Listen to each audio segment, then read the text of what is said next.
ಆರನೇ ಅಧ್ಯಾಯದ 47ನೇ ಶ್ಲೋಕ. ಯೋಗಿನಾಮಪಿ ಸರ್ವೇಷಾಂ ಮದ್ಗತೇನಾಂತರಾತ್ಮನ ಶ್ರದ್ಧಾವಾನ್ ಭಜತೆ ಯೋ ಮಾಂ ಸಮೇ ಯುಕ್ತತಮೋ ಮತಃ. ಯೋಗಿನಾಂ ಅಪಿ ಸರ್ವೇಷಾಂ ಮದ್ಗತೇನ ಅಂತರಾತ್ಮನ ಶ್ರದ್ಧಾವಾನ್ ಭಜತೆ ಯಹ ಮಾಂ ಸಹ ಮೇ ಯುಕ್ತತಮಃ ಮತಃ.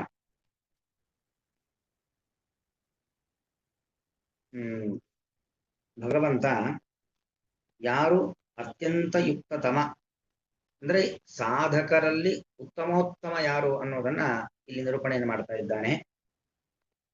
ಸರ್ವೇಷಾಂ ಯೋಗಿನಾಮಪಿ, ಯೋಗಿಗಳು ಅಂದ್ರೆ ಸಾಧಕರು. ಯೋಗ ಅಸ್ಮಿನ್ ಅಸ್ತಿ ಇತಿ ಯೋಗಿ. ಈಗಾಗಲೇ ಧ್ಯಾನ ಯೋಗದ ಮೂಲಕವಾಗಿ ಭಗವಂತನನ್ನ ಸಾಕ್ಷಾತ್ಕರಿಸಿಕೊಂಡವನು. ಆತ್ಮ ಸಂಯಮ, ಇಂದ್ರಿಯಗಳ ನಿಯಂತ್ರಣ, ಮನೋನಿಯಂತ್ರಣವನ್ನ ಸಾಧಿಸಿ ಮನಸ್ಸನ್ನ ನಿರ್ಮಲ ಮಾಡಿಕೊಂಡು ನಿರ್ಮಲವಾದ ಮನಸ್ಸಿನ ಸಹಕಾರದಿಂದಾಗಿ ತನ್ನ ಸ್ವರೂಪೇಂದ್ರಿಯ ಸಾಕ್ಷಿಯ ಮೂಲಕವಾಗಿ ಒಳಗಿರುವಂತ ಭಗವಂತನನ್ನ ಯಾರು ಕಂಡಿದ್ದಾರೋ ಅವರನ್ನ ಯೋಗಿಗಳು ಅಂತ ಕರೆಯುವಂಥದ್ದು. ಆ ಯೋಗಿಗಳಲ್ಲೂ ಕೂಡ ಅನೇಕ ಪ್ರಕಾರಗಳಿದ್ದಾವೆ. ಸರ್ವೇಷಾಂ ಯೋಗಿನಾಮಪಿ, ಅನೇಕ ರೀತಿಯಾಗಿರ್ತಕ್ಕಂಥ ಯೋಗಿಗಳಿದ್ದಾರಲ್ಲ, ಆ ಸರ್ವೇಷಾಂ ಯೋಗಿನಾಂ ಮಧ್ಯೆ ಅಂತ ಅರ್ಥ. ಅವರಲ್ಲಿ ಯಾರು ಅತ್ಯಂತ ಶ್ರೇಷ್ಠರು, ಒಟ್ಟು 3 ಹಂತವನ್ನ ಇಲ್ಲಿ ಹೇಳ್ತಾ ಇದ್ದಾನೆ ಅನ್ನೋದನ್ನ ರಾಯರು ತಮ್ಮ ವ್ಯಾಖ್ಯಾನದಲ್ಲಿ ಉಲ್ಲೇಖ ಮಾಡ್ತಾರೆ. ಮೊದಲು ಶ್ರದ್ಧಾವಾನ್, ಮತ್ತೆ ಭಜತೆ, ಆಮೇಲೆ ಮದ್ಗತೇನಾಂತರಾತ್ಮನ ಭಜತ ಅಂದ್ರೆ ಯುಕ್ತ, ಯುಕ್ತತರ, ಯುಕ್ತತಮ, ಗುಡ್, ಬೆಟರ್, ಬೆಸ್ಟ್ ಅಂತೀವಲ್ಲ, ಅದೇ ರೀತಿಯಲ್ಲಿ ಯುಕ್ತ, ಯುಕ್ತತರ, ಯುಕ್ತತಮ 3 ಹೇಳ್ತಾ ಇದೆ ಭಗವಂತಲ್ಲಿ ಹೇಳುತ್ತಿದ್ದಾನೆ. ಸಾಧಕರಲ್ಲಿ 3 ರೀತಿ, 3 ಹಂತದ ಸಾಧಕರಿದ್ದಾರೆ. 3 ಜನ ಸಾಧಕರೇ, 3 ಜನ ಅಪರೋಕ್ಷ ಜ್ಞಾನಿಗಳೇ. 3 ಜನ ಅಪರೋಕ್ಷ ಜ್ಞಾನವನ್ನ ಪಡೆದು ಮುಕ್ತಿಗೆ ಹೋಗ್ತಕ್ಕಂಥವ್ರೆ. ಆದರೂ ಅದರಲ್ಲೂ ಕೂಡ, ಯಾಕಂದ್ರೆ ಮುಕ್ತಿಯಲ್ಲೂ ಕೂಡ ಸಾಮೀಪ್ಯ ಮುಕ್ತಿ, ಸಾಲೋಕ್ಯ ಮುಕ್ತಿ, ಸಾಯುಜ್ಯ ಮುಕ್ತಿ ಅಂತ ಮುಕ್ತಿಯಲ್ಲೂ ಬೇರೆ ಬೇರೆ ಸ್ಥಳ ವ್ಯತ್ಯಾಸಗಳಿದ್ದಾವೆ. ಆ ಮುಕ್ತಿಯ ಸುಖದಲ್ಲಿ ತಾರತಮ್ಯಗಳಿದ್ದಾವೆ, ವ್ಯತ್ಯಾಸಗಳಿದ್ದಾವೆ. ಯಾಕೆ ಹಾಗೆ ಮುಕ್ತಿಯ ತಾರತಮ್ಯದ? ಮುಕ್ತಿಗೆ ಹೋದ್ಮೇಲೆ ಮುಗೀತು, ಎಲ್ಲರಿಗೂ ಒಂದೇ ರೀತಿಯಾದ ಸುಖ ಸಿಗಬೇಕು ಆ ತರ ಇಲ್ಲ. ಮುಕ್ತಿಯಲ್ಲೂ ಕೂಡ ಸುಖದಲ್ಲಿ ತಾರತಮ್ಯ ಇದೆ. ಯಾರ್ಯಾರು ಮುಕ್ತಿಯನ್ನು ಹೊಂದಿರುವಂತಹ ಮುಕ್ತಾತ್ಮರು ಅಂತಿದ್ದಾರೋ ಆ ಎಲ್ಲಾ ಮುಕ್ತಾತ್ಮರು ಕೂಡ ಅವರವರ ಯೋಗ್ಯತೆಗೆ ಅನುಗುಣವಾಗಿ, ಅವರವರ ಸಾಧನೆಗೆ ಅನುಗುಣವಾಗಿ ಭಿನ್ನ ಭಿನ್ನ ಪ್ರಕಾರದ ಭಿನ್ನ ಭಿನ್ನ ಹಂತದಲ್ಲಿ ಏನ್ ಮಾಡ್ತಾರೆ, ಅವರು ಆ ಸುಖವನ್ನ ಪಡಿತಾರೆ, ಮೋಕ್ಷದ ಸುಖವನ್ನ ಪಡಿತಾರೆ. ಅದಕ್ಕೋಸ್ಕರವಾಗಿ ಆ ಸಾಧಕರಲ್ಲೂ ಕೂಡ 3 ರೀತಿ ಇದೆ ಅನ್ನೋದನ್ನು ಕೃಷ್ಣ ಇಲ್ಲಿ ಹೇಳುತ್ತಿದ್ದಾನೆ. ಮೊದಲನೇ ಅವನು ಯುಕ್ತ. ಯುಕ್ತ ಯಾರು ಅಂತ ಹೇಳಿದ್ರೆ ಶ್ರದ್ಧಾವಾನ್, ಅಂದ್ರೆ ಶ್ರದ್ಧಾ ಶಬ್ದಕ್ಕೆ ಭಕ್ತಿ ಅಂತ ಅರ್ಥ. ಯಾರು ಭಗವಂತನಲ್ಲಿ ಭಕ್ತಿಯನ್ನ, ಪರಿಪೂರ್ಣವಾದ ಭಕ್ತಿಯನ್ನ ಮಾಡಿ ಭಗವಂತನ ಅಪರೋಕ್ಷ ಜ್ಞಾನವನ್ನ ಪಡೆದಿದ್ದಾನೋ ಅವನು ಯುಕ್ತ. ಇನ್ನು ಎರಡನೇದು ಭಜತೆ. ಭಕ್ತಿ ಇದೆ, ಭಕ್ತಿ ಬೇಕೇ ಬೇಕು, ಬೇಸಿಕ್. ಭಕ್ತಿ ಇಲ್ಲದೆ ಮುಕ್ತಿ ಇಲ್ವೇ ಇಲ್ಲ. ಭಕ್ತಿಯಿಂದ ತತ್ವಜ್ಞಾನ ಪಡೆದು ಮುಕ್ತಿ ಜ್ಞಾನ ಪಡೆದಿದ್ದಾನೆ. ಭಗವಂತನ ಬಗ್ಗೆ ಭಕ್ತಿ ಇದೆ, ಅದರ ಜೊತೆಗೆ ಭಜತೆ, ನಿರಂತರವಾಗಿ ಭಗವಂತನ ಸೇವೆಯನ್ನ ಮಾಡ್ತಾ ಇರ್ತಾನೆ, ಭಜತೆ. ಇನ್ನು ಈ ಎರಡನೇ ಹಂತ, ಇವನು ಯುಕ್ತತರ. ಭಕ್ತಿಯ ಜೊತೆಗೆ ಭಗವಂತನನ್ನ, ಭಗವದ್ ಭಕ್ತರನ್ನ ನಿರಂತರವಾಗಿ ಸೇವೆ ಮಾಡ್ತಾ ಇರ್ತಾನೆ, ಅವನು ಯುಕ್ತತರ. ಇನ್ನು ಮೂರನೇ ಅವನು ಮದ್ಗತೇನ ಅಂತರಾತ್ಮನ ಅಂತ, ಅಂದ್ರೆ ಮದ್ಗತೇನ ಅಂತರಾತ್ಮನ, ಮದ್ಗತ ಅಂತಃಕರಣ ಅಂತ ಅರ್ಥ. ಮದ್ಗತ ಅಂತಃಕರಣ ಅಂತ ಹೇಳಿದ್ರೆ ಭಗವಂತನಲ್ಲೇ ಪರಿಪೂರ್ಣವಾಗಿ ಮನಸ್ಸನ್ನ ಕೇಂದ್ರೀಕರಿಸೋದು. ಅವನು ಏನೇ ಮಾತಾಡ್ತಾ ಇರ್ಲಿ, ಎಂತ ಕೆಲಸ ಬೇಕಾದ್ರೂ ಮಾಡ್ತಾ ಇರ್ಲಿ, ಒಂದು ಕಡೆಯಿಂದ ಮತ್ತೊಂದು ಕಡೆಗೆ ಹೋಗೋದು ಬರೋದು, ಹೀಗೆ ಏನೇ ಮಾಡ್ತಾ ಇದ್ರು ಕೂಡ ಮದ್ಗತೇನ ಅಂತರಾತ್ಮನ, ನನ್ನಲ್ಲೇ ಮನಸ್ಸನ್ನ ಕೇಂದ್ರೀಕರಿಸಿ ಅಂತ ಅರ್ಥ. ನನ್ನಲ್ಲೇ ಮನಸ್ಸನ್ನ ಕೇಂದ್ರೀಕರಿಸಿ ಯಾರು ಮುಂದುವರಿತಾರೋ ಅವನು ಯುಕ್ತತಮ. ಹೀಗೆ ಯುಕ್ತ, ಯುಕ್ತತರ, ಯುಕ್ತತಮ. ಕೇವಲ ಭಕ್ತಿಯನ್ನ, ಅಂದ್ರೆ ಭಗವಂತನ ತತ್ವಜ್ಞಾನವನ್ನ ಪಡೆದು ಭಗವಂತನನ್ನ ಕಂಡಿದ್ದಾನೆ, ಭಗವಂತನಲ್ಲಿ ಭಕ್ತಿ ಇದೆ, ಆ ಭಕ್ತಿ ಮಾತ್ರ ಇದ್ದವನು ಸಾಧಕ ಅಷ್ಟೇ. ಭಕ್ತಿಯ ಜೊತೆಗೆ ಭಗವಂತನ ಸೇವೆಯನ್ನ, ಭಗವದ್ ಭಕ್ತರ ಸೇವೆಯನ್ನು ಯಾರು ನಿರಂತರವಾಗಿ ಮಾಡ್ತಾ ಇರ್ತಾರೋ ಅವರು ಯುಕ್ತ ತರರು. ಭಜತೆ ಯಹ ಭಜತೆ ಸಹ ಯುಕ್ತ ತರಹ. ಯಾಕಂದ್ರೆ ಇಲ್ಲಿ ಕೃಷ್ಣ ಹೇಳಿದ ಶ್ಲೋಕದಲ್ಲಿ ಯುಕ್ತತಮ, ಸಾಧಕೋತ್ತಮೋತ್ತಮ ಅಂತ, ಅತ್ಯುತ್ತಮ ಅಂತ. ಅತ್ಯುತ್ತಮ ಅಂತ ಆಗ್ಬೇಕಾದ್ರೆ ಇನ್ನೊಬ್ಬ ಮಧ್ಯಮ ಇರಬೇಕು, ಉತ್ತಮ ಇರಬೇಕಲ್ವಾ. ಸಾಮಾನ್ಯ, ಉತ್ತಮ, ಮಧ್ಯಮ ಅಂತ.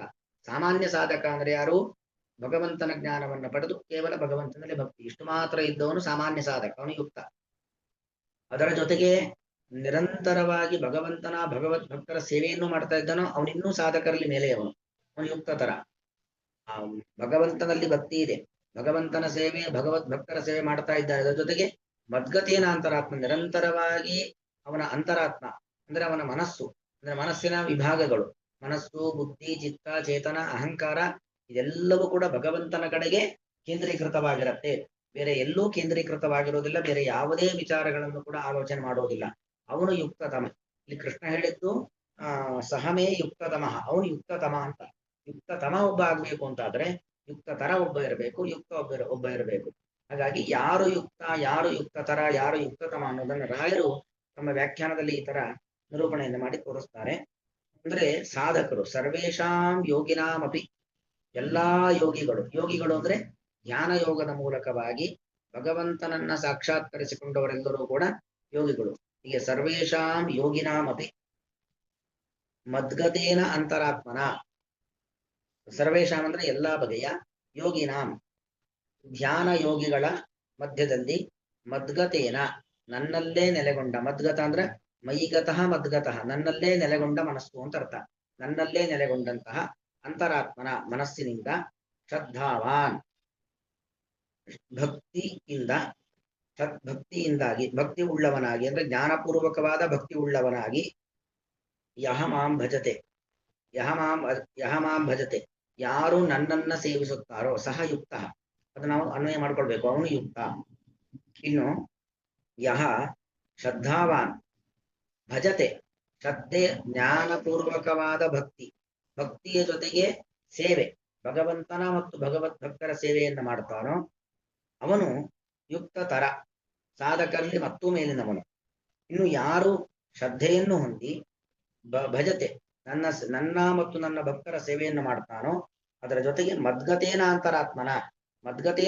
ನನ್ನಲ್ಲೇ ಮನಸ್ಸನ್ನ ನೆಲೆಗೊಳಿಸಿ ಪರಿಪೂರ್ಣವಾಗಿ ಕಾಯ ವಾಚ ಮನಸ ಭಗವಂತನನ್ನೇ ಸೇವೆ ಮಾಡ್ತಾ, ತನ್ನ ಅಂತಃಕರಣದ ಎಲ್ಲಾ ವಿಭಾಗಗಳ ಮೂಲಕವಾಗಿಯೂ ಭಗವಂತನನ್ನೇ ಕಾಣ್ತಾ, ಯಾರು ಭಕ್ತಿಪೂರ್ವಕವಾಗಿ ಜ್ಞಾನಪೂರ್ವಕವಾಗಿ ಆ ಭಗವಂತನಲ್ಲಿ ಪೂರ್ತಿ ತಮ್ಮನ್ನ ತಾವು ಅರ್ಪಣೆ ಮಾಡ್ಕೊಂಡಿರ್ತಾರೋ ಅವನು ಯುಕ್ತತಮ, ಅವನು ಅತ್ಯಂತ ಶ್ರೇಷ್ಠನಾಗಿರತಕ್ಕಂಥ ಸಾಧಕ.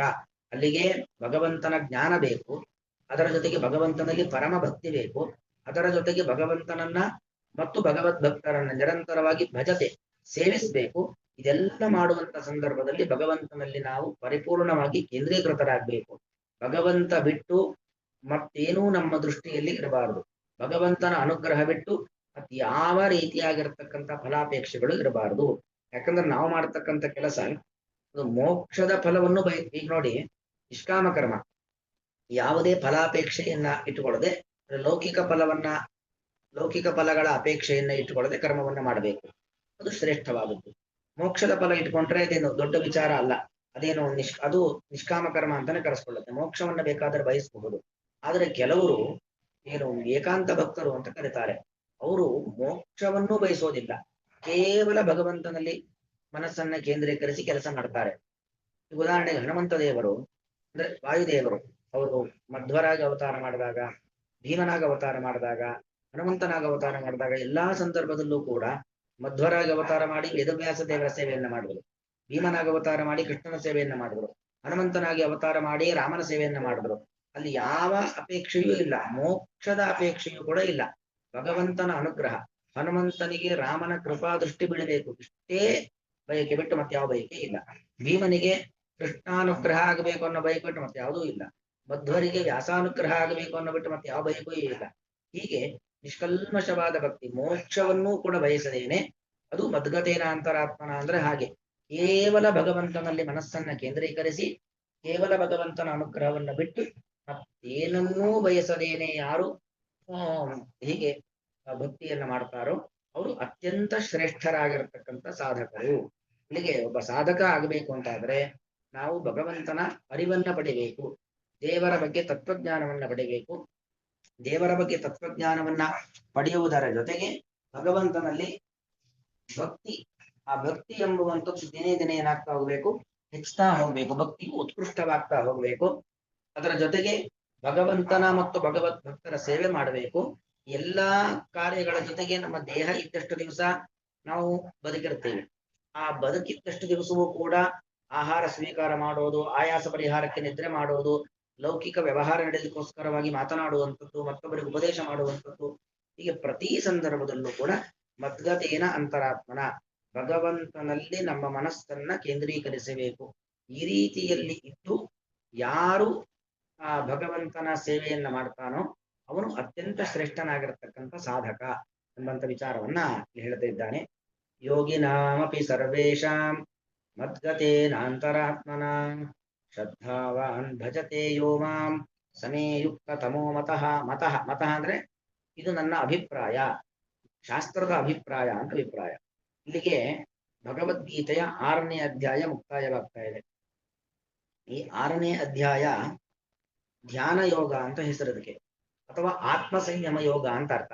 ಅಂದ್ರೆ ಮನಸ್ಸನ್ನ ಯಾವ ರೀತಿಯಲ್ಲಿ ನಿಯಂತ್ರಣದಲ್ಲಿ ಇಟ್ಕೊಳ್ಬೇಕು, ಮನಸ್ಸನ್ನ ನಿಯಂತ್ರಣದಲ್ಲಿ ಇಟ್ಟುಕೊಂಡು ಯಾವ ರೀತಿಯಾಗಿ ಧ್ಯಾನ, ಧ್ಯಾನ ಅಂದ್ರೆ ಭಗವಂತನ ಧ್ಯಾನ, ಆ ಭಗವದ್ ಧ್ಯಾನವನ್ನ ಯಾವ ಕ್ರಮದಲ್ಲಿ ಮಾಡಬೇಕು ಅನ್ನೋದನ್ನ ತಿಳಿಸಿಕೊಡ್ತಕ್ಕಂಥ ಅಧ್ಯಾಯ 6ನೇ ಅಧ್ಯಾಯ. ಒಮ್ಮೆ ಇಡೀ 47 ಶ್ಲೋಕಗಳನ್ನ ನಾವು ಒಮ್ಮೆ ಪೂರ್ವಾವಲೋಕನೆ ಮಾಡಿದಾಗ ಎಷ್ಟು ವಿವರಣವಾಗಿ ಕೃಷ್ಣ ಹೇಳಿದ್ದಾನೆ. ನಾವು ಯಾವ ರೀತಿಯಲ್ಲಿ ಧ್ಯಾನಕ್ಕೆ ಕೂತ್ಕೊಳ್ಬೇಕು, ಎಲ್ಲಿ ಕೂತ್ಕೊಳ್ಬೇಕು, ಹೇಗೆ ಕೂತ್ಕೊಳ್ಬೇಕು, ಯಾವ ಆಸನದಲ್ಲಿ ಕೂತ್ಕೊಳ್ಬೇಕು, ಕೂತ್ಕೊಂಡಾಗ ನಮ್ಮ ದೇಹ ಹೇಗಿರಬೇಕು, ನಮ್ಮ ಮನಸ್ಸು ಹೇಗಿರಬೇಕು, ಇಂದ್ರಿಯಗಳು ಹೇಗಿರಬೇಕು, ಈಗ ಪ್ರತಿಯೊಂದು ವಿಚಾರವನ್ನು ಕೂಡ ವಿಸ್ತಾರವಾಗಿ ಹೇಳಿದ್ದಾನೆ. ಹಾಗಾಗಿ ಇದು ಧ್ಯಾನ ಅಂದ್ರೆ ಒಂದು ನಮ್ಮ ದೈಹಿಕವಾದ ಆರೋಗ್ಯ ಅಭಿವೃದ್ಧಿಗೆ ನಾವು ಮಾಡ್ತಕ್ಕಂತಹ ಏನು ಧ್ಯಾನ ಇದೆ, ಅಥವಾ ಯೋಗ ಪ್ರಾಣಾಯಾಮ ಅಂತ ಕರಿತೀವಿ, ದೇಹದ ಆರೋಗ್ಯ ಅಭಿವೃದ್ಧಿಗೆ ಸಂಬಂಧಪಟ್ಟ ಹಾಗೆ ಅದಕ್ಕೂ ಸಂಬಂಧಪಡುವಂಥದ್ದು. ಇನ್ನು ಈ ದೈಹಿಕವಾದ ಅಭಿವೃದ್ಧಿ ಒಂದು ಕಡೆ ಆದ್ರೆ, ಅಧ್ಯಾತ್ಮ ದಾರಿಯಲ್ಲಿ ಅಭಿವೃದ್ಧಿ ಅಂದ್ರೆ ಉತ್ತರೋತ್ತರದಲ್ಲಿ ನಾವು ಅಭಿವೃದ್ಧಿಯನ್ನು ಹೊಂದಬೇಕು, ಆ ಭಗವಂತನ ತತ್ವಜ್ಞಾನವನ್ನ ಪಡೆಯಬೇಕು. ದೇವರು ನಮ್ಮ ಒಳಗೆ ಇದ್ದಾನೆ, ನಮ್ಮ ಒಳಗೆ ಇರತಕ್ಕಂಥ ಭಗವಂತನನ್ನ ನಾವು ಸಾಧನೆಯ ಮೂಲಕವಾಗಿ ಕಾಣಬೇಕು. ಆ ಕಾಣ್ಲಿಕ್ಕೆ ಬೇಕಾಗಿರತಕ್ಕಂಥ ವಿವಿಧ ಹಂತಗಳನ್ನು ಕೂಡ ಶ್ರೀಕೃಷ್ಣ ಪರಮಾತ್ಮ ಈ ಒಂದು ಅಧ್ಯಾಯದಲ್ಲಿ ನಿರೂಪಣೆಯನ್ನು ಮಾಡಿದ್ದಾನೆ. ಇಲ್ಲಿಗೆ 6ನೇ ಅಧ್ಯಾಯ ಎಂಬುವಂಥದ್ದು ಮುಕ್ತಾಯವಾಗ್ತಾ ಇದೆ. ಶ್ರೀಕೃಷ್ಣಾರ್ಪಣಮಸ್ತು.